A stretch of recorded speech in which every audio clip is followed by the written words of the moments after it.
Have you ever felt like you're just treating the symptoms of something without getting to the root cause of what's really going on?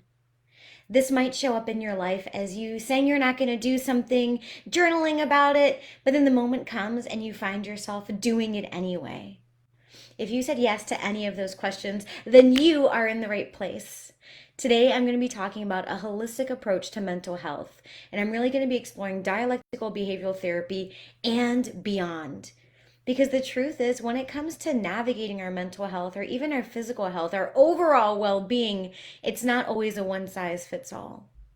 Unfortunately, a lot of the talk therapies that we have available for us today, they are focusing on treating the symptoms. They are focusing on switching our behavioral patterns, but not always looking at what is the underlying cause. What is the original core wound that is creating that inner sense of dysregulation inside of us? So, if you are ready to be with me, go ahead and give me a woohoo in the chat. Even if you are watching this on replay, know that I am here to support you in whatever capacity I can, and I can feel you doing this. Hello, everybody. Hello, Ben. So, like I said, today I'm going to be talking about a holistic approach. And the reason that I'm talking about a holistic approach is because, like I was saying, whether it's dialectical behavioral therapy, cognitive behavioral therapy, or just really any behavioral therapies that are available to us, they're going to be focusing on these surface level behavioral patterns that we're trying to change. Whether it's not lashing out anymore at your partner, whether it's finding ways to self soothe or cope when we're feeling intense emotions like anxiety.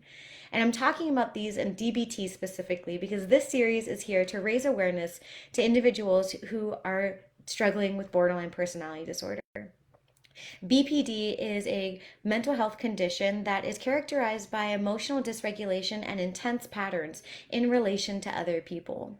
And like I said, I really want to be exploring a holistic approach. If you've ever just taken medications or taking anything because we've been trying to get over that root cause, that core symptom that's showing up, let me know in the comments. For myself, I did DBT and was taking medication for years without really getting to that core wound. A holistic approach is really going to be able to look at our mental well-being, our physical well-being, our spiritual well-being as just our overall concept of self, which is why a holistic approach can be extremely powerful. So everyone take a big breath with me, move your arms, and because when it comes to getting to root causes, when it comes to addressing our main struggles, it can feel really heavy and it can be a big trigger for many of us. It can put us in that state of unknown. And when we're in the state of unknown, our body is going to respond from a place of survival oftentimes, unless we can shift that mindset into one of discovery and expansion. So everyone, I've sent you some magical hats. Please go ahead and put them on with me as we focus on a more holistic approach to mental health and specifically to BPD. So I really want to talk about three different components that have been really extremely helpful, not just for me, but as well with my clients. So, yes, having behavioral patterns and behavioral therapy practices like DBT can be extremely powerful in terms of getting some coping strategies to process emotional regulation, distress tolerance techniques, just navigating being human with other people, mindfulness. Those are all things that are going to be really powerful in the DBT field. Those are the four kind of areas of DBT. But beyond that, there's so much more that can be offered to not only find behavioral patterns of change, but also how to really start rewiring the brain and re-regulating the nervous system so we can get to whatever is that core wound, that root cause that is creating that struggle, that belief, or that pattern that we're trying to change. So, the three things I really want to be talking about today are going to be talking about mindfulness and body work. And I guess that third caveat, which is a part of body work, is really somatics, because I'm a somatic practitioner. So, you know, I'm going to be talking about the benefits of tapping into the body. But that first thing I want to share is mindfulness. Now, mindfulness is a core part of dialectical behavioral therapy, but I really want to talk about the power that it can have in terms of being a holistic approach. And the reason is because when we are able to tap into mindfulness, we are able to refocus our sense of self, refocus our mind on one specific sensation that's happening. Oftentimes when we are feeling that space of dysregulation, intense emotion, we can find ourselves going to that state of survival. Take a moment and think about When was the last time you felt stuck or struggling or some intense emotion? What was your thought patterns like at that time? Was your mind going 1,000 miles a minute? Did you find yourself having a difficult time focusing? Did you notice that a story started playing? Whatever it was, no judgment. Being able to become aware of what these physiological sensations are in the body, like rapid heartbeat, maybe clammy hands, as well as our thought patterns, can really show us those early stages of warning so we can take those early signs and really start creating new responses to old rules. And those old rules might be shutting down, disassociating, lashing out, doubling down in terms of your emotions, hiding yourself because you don't want to be too sensitive or push other people away. Being aware of those early signs can really hold us and anchor us in that moment to say, oh, I'm feeling that sense of rapid heartbeat and clammy hands. Now I know I need to bring in some exercise, some approach that's going to ground me back in the moment. Because when we are getting triggered, when we are going to that state of intense emotions, where we normally would fall into old behavioral patterns, our brain's going to be going a mile a minute. If you would like some more information on how the brain kind of works, let me know. Drop a brain in the brain emoji in the comments, and I will send you a short little video that I did talking about triggers in the brain. And it's in the metaphor of your brain being a zoo. Because, like I said, I know that these things can be heavy, but they don't have to be. I'm here to make learning about triggers and borderline personality disorder something that's safe for everyone. So, coming back to mindfulness, the reason that mindfulness can be such a powerful tool is, like I was saying, it's going to refocus you back in the present moment. When we get triggered, we're going to go into the mind. But being able to be mindful is going to reactivate your prefrontal cortex. And so it's going to get that part of your brain that's focused on memory and rational thinking and logical processing back on. Because when we get triggered, that part kind of turns off a little bit. So, being able to be mindful is showing your mind and your body, hey, we are safe enough right now that we can look around the room and try and find 10 orange things. We are so safe right now that we can focus on our breathing. We're so safe right now that we can feel our feet on the ground in as much sensation as possible. Maybe your mindfulness practice is just rubbing your fingers together. Take a moment and try it now. Can you feel your fingers, the edges of them? What does it feel like? The ridges of your thumb. Being able to really bring in that practice of mindfulness is going to re-regulate the nervous system, and that's one reason that it can be extremely powerful. So whether it's a body scan, tapping into your sensations, or looking around, that mindfulness practice is extremely powerful. Now, the second one that I really want to share, which is going to be a combination with the third, is body work. Body work, body work, body work. And what I mean by that is just tapping into your body. Oftentimes, when we are looking at dialectical behavioral therapy or even just other therapies that are out there, it's really focused on the mind. So, how can we rechange our thought processes? How can we start creating kind of new thought patterns and new neural pathways in the brain? But the truth is, your body is so gosh darn powerful. Your body is like a beautiful, detailed map of the subconscious mind. Your body remembers every experience that you've ever had, even if you don't. And that's oftentimes why when we're feeling high levels of stress, maybe it might show up in your body. Like lower back pain is something that my clients really kind of come to me with. Having pain in the lower back, feeling tension in the shoulders, maybe experiencing migraines as well. Oftentimes, because our body is trying to give us these warning signs of pain, of discomfort, of stress, of some wound or trauma that needs to be released, we hold on to it in our bodies. So, being able to tap into the body and drop out of the analytical mind can be extremely powerful and really not only a holistic approach, but an overall powerful approach that's going to offer deeper levels of transformation. Because instead of just working the experience out in your mind, you're going to be releasing that tension and trauma in the body. So that way your nervous system can really start to re-regulate itself and rewire itself along with your mind. It's a great way to really speed up the process of healing. But I also want to be honest, healing is not a linear thing. It's not that you're just going to wake up one morning and your anxiety is going to be gone or your BPD symptoms are going to be over, because that's not how healing works. Healing is a beautiful journey, and it's one that you deserve. It's going to have ups and downs, and so finding ways to bring grace and compassion is so powerful. I mean, go ahead and cross your arms right now. How do you normally cross them? This way? Now I invite you to cross them the other way. How does that feel for you? Maybe a little awkward, a little uncomfortable? No judgment. I like to bring this example in because the thing is, when it comes to changing our mind, sometimes it's going to feel really awkward. It's going to be something new, but that doesn't mean that you can't do it. Being able to drop out of the analytical mind and into the wisdom of our body is going to be so powerful when exploring, again, overall sense of self and really breaking away from the root cause of whatever is creating that internal struggle that is fueling the thought patterns and chemicals that are being released in your mind. Some different ways that you can really start exploring the body is through maybe trauma informed yoga or just other kind of practices that are going to be able to release tension. There are great examples of different ways to tap into the body and release tension in dialectical behavioral therapy under distress tolerance. So feel free to Google that or just say, Des, give me some resources, and I'd be more than happy to share them with you. But being able to find those areas of tension in the body that are holding on to fear, that are holding on to past traumas, again, when maybe our needs weren't met, or other experiences can be really powerful. Everyone, right now, I invite you, if you're watching live and if you're watching the replay, please do this as well. Take a really big, like tight, hold everything as tight as you can for 3, 2, 1, and then release. How did that moment of release feel for you? Let me know in the comments.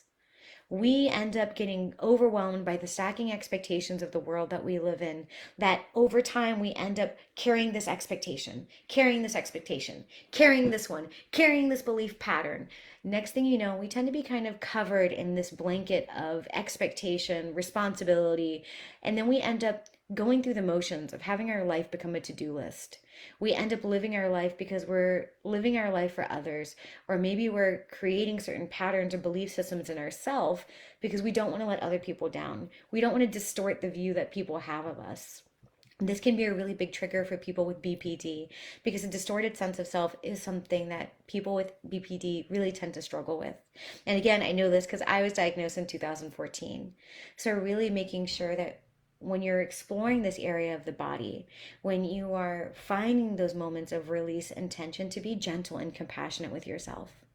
Why are you doing the things that you're doing? And why are you choosing to overcome your struggles? Why do you want to overcome your anxiety? Why do you want to overcome your intense fears of abandonment? Really connecting to your why is going to be so powerful because it's going to bring you into a place of resilience. Resilience from a place of choice and outside of a place of obligation. I talked a lot more about this yesterday, but really being able to connect to your deeper meaning of why is going to be so powerful in you navigating a more holistic approach to your healing journey. Because when we go into DBT and when we go into other behavioral therapies or just therapies in general, oftentimes we might have this outcome. This is my goal. This is what I want to do. This is the behavior that I'm trying to break, and this is the behavior that I'm trying to achieve. And when things are that black and white, it can be extremely powerful because it can kind of make it easier for us to create a bridge between the two things.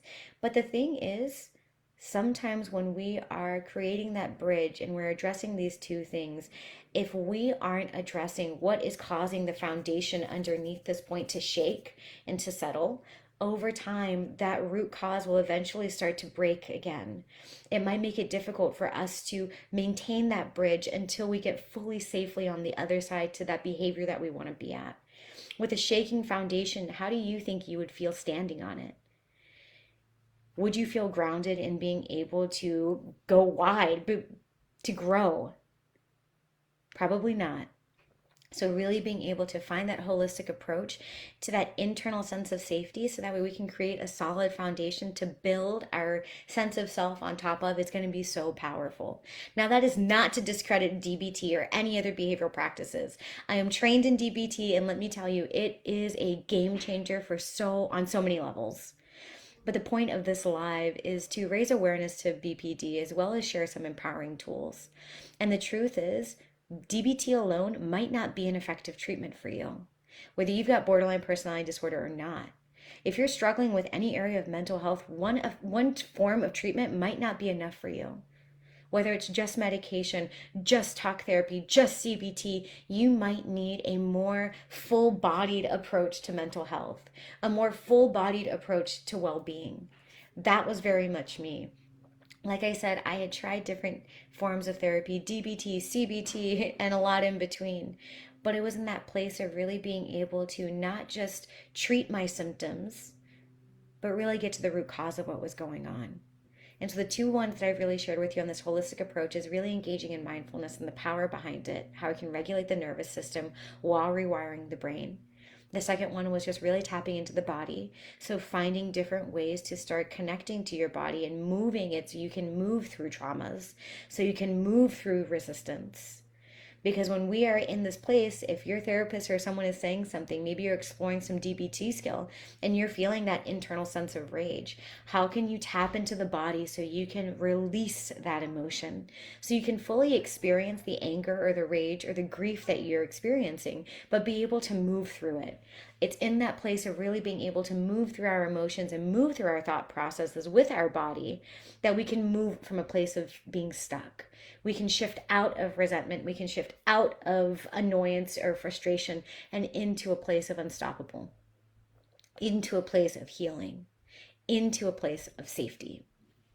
And so, mindfulness, body work, and again, the third one that I want to share with you, I guess not again, first time, is somatics. Now, somatic is essentially just talking about the body. So, I guess I'm kind of cheating here.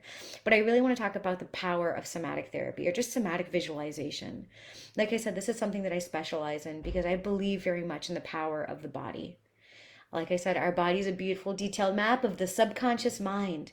So, really being able to drop into the body and explore traumas from a place of groundedness, of safety, of discovery and exploration can be so extremely not only powerful, but transformative. Because the truth is, there are so many different timestamps in our life where we've experienced something. Maybe you were grounded for something that you didn't do. Maybe there was a rumor going on about you. Maybe a teacher said that you weren't going to make it, that you were dumb and you weren't going to be anybody. Whatever it was, our body holds on to that experience, especially when we were younger. So I'm going to kind of give you a little bonus here. I want to talk about somatic therapy and inner child work because inner child work and somatics are a great holistic approach to overall mental health and just overall well-being. And I love talking about these two things together because when we explore inner child work in my practice, we normally kind of couple it with somatics. So when we're exploring the inner child, we explore where we're holding these memories or these experiences in our body. Right now, if I invite you to just kind of close your eyes for a few moments and take a big breath. When you think about feeling happy, that feeling of excitement, maybe it was a recent party you went to, where do you feel it in your body? Does a part of your body light up or activate when you think about the last time you were just surrounded by love and excitement? Maybe it's your heart. Maybe it's your hands. Maybe it's your head. Let me know in the comments, where did that memory pop up for you or that feeling? When we can start to tap into memories both of joy and safety and other ones of pain and wound, we can really explore where those are in the body. We can really go back to those timestamps, those part of us that's still stuck in that experience, that's still holding on to that trauma because we were at an age where we didn't know how to process whatever it was we were experiencing. I was too young to process disappointment. I was too young to process grief. I was too young to process this experience. And so instead, I kind of held on to it. I stored it. I dismissed it. I numbed it. I forgot about it. So now it's just maybe in your tendons or your ligaments or your bones or your shoulder. But being able to go back to that timestamp is a beautiful way of holding that space for yourself, reparenting yourself in the way that you deserved and needed, while being able to truly shift that energy and release that state of tension.